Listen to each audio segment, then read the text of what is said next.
একজন শর্ট মহিলা 2 গজ কাপড় আনছে, 2 গজ দিয়ে নাকি কাপড় বানাই দিতে কামিজ। তো আমি এখানে 2 গজ কাপড় দিয়ে কীভাবে বানাবো। আসলে গজ কাপড়টা যদি কম আনে তাহলে এইভাবে এই কাপড়টা কাটিং করতে হয়। পুরোটা সমান সমান অর্ধেক ভাঁজ করা যায় না। এই যে বডি মাপ অনুযায়ী মাপ নিতে হয়। বডি হচ্ছে 40, তো 40-এ 10 আসে, তো 1 ইঞ্চি সেলাইয়ের জন্য 11 নিছি। তো এখানে 11 নিলেও তো হবে না, নিচে আবার ঘের আছে কামিজের নিচের দিকে, একদম নিচের দিকে, তো এই জন্য 12 নিছি। টান হবে আর কি, কিছু করার নয়। কাপড় যেহেতু কম, কাপড় যদি লম্বা আনে তাহলে নিচের দিক থেকে হাতা নেওয়া যায়, পাশের দিকে টেনশন করা লাগে না। তো এখানে গলার মাপটা নিব।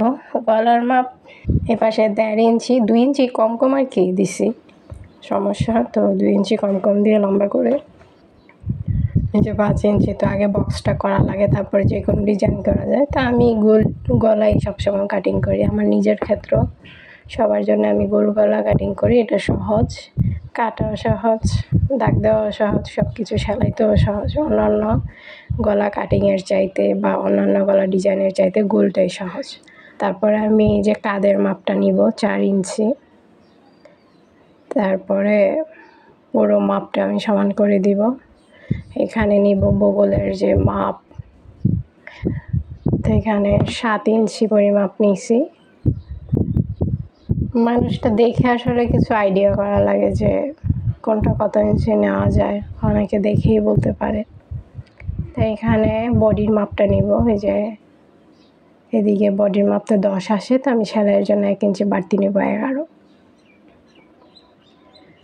ইঞ্চি পরিমাপ। তো এখন এই যে হাতার যে বগলের মাপটার সাথে বডির মাপটা সমান করে বক্স আইকা নিব। এখন বগলের যে মাপটা এটা রাউন্ড করে দেব, এটা ওই বডির মাপের সাথে মিলে যাবে আর কি।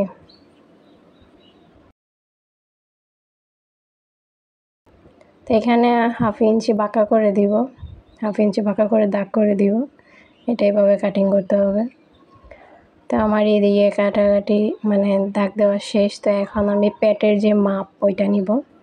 তো পেটের মাপটা আসলে মাঝখানে হয়, বগলের নিচে। তো আমি এখানে পেটের মাপটা দিব 14 ইঞ্চি বরাবর বা 15 ইঞ্চি বরাবর, চাইলে দিতে পারেন।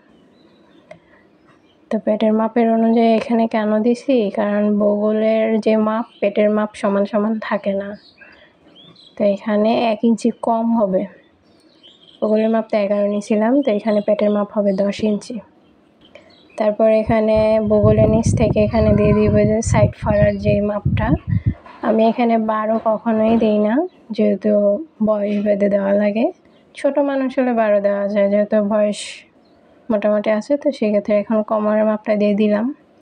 এখানে 3টা মাপ দেওয়া আছে, বডি, পেটের মাপ আর কোমরের মাপ, এইভাবে মিলাই দিব 3টা দাগ। কাপড় কাটা, কাপড় সেলাই করা আসলে সহজ যদি এটা নর্মাল ডিজাইন হয়, কোনো ডিজাইন ছাড়া হয়, একদম নর্মাল। তো আমি যেভাবে দাগ দিচ্ছি ওইভাবেই কাটিং করে নেব।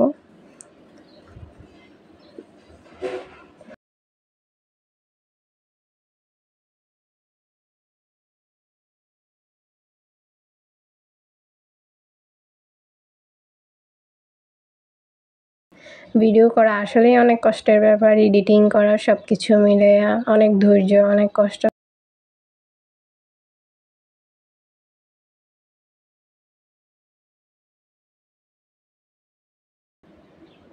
আমার কামিজের এই অংশটা কাটা শেষ, এখন আমি গলা আর হাতার অংশ কাটবো। যে অংশের কাপড়টা আছে ওইটা থেকে আমি হাতার অংশটা নিব। তো হাতার অংশটা এখানে মাঝ বরাবর আমি কেটে নিছি। এখানে এখন 4 টুকরা কাপড় আছে, তো বেশি যে অংশটা আছে ওই অংশটাতে বগলের যে মাপটা ওইটা নিতেছি। আর এখানে যে হাতা যে মাপ, রাউন্ড শেপ যে মাপটা হবে,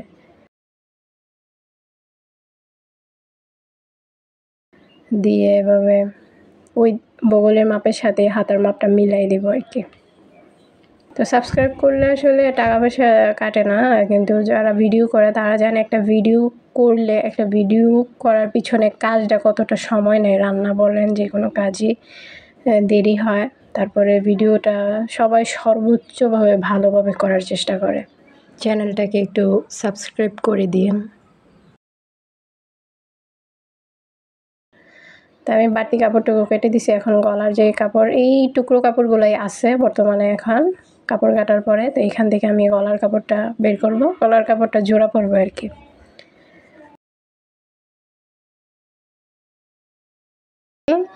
আমি গলার কাপড়টা রাখার পরে বাড়তি 1.5 ইঞ্চি পরিমাণ, 1.5 ইঞ্চি বলতে 1 ইঞ্চি 1.5 ইঞ্চি আপনার যতটুকু ইচ্ছে আপনি রাখতে পারেন। তো এখানে আমি যেহেতু আমার এই সাইডে জোড়া পড়বে, এই সাইডে একটু বাড়তি কাপড় রেখে তো আমি এটা কাটতেছি গলার কাপড়টা। তা আমার এই যে গলার কাপড় কাটিং হয়ে গেছে।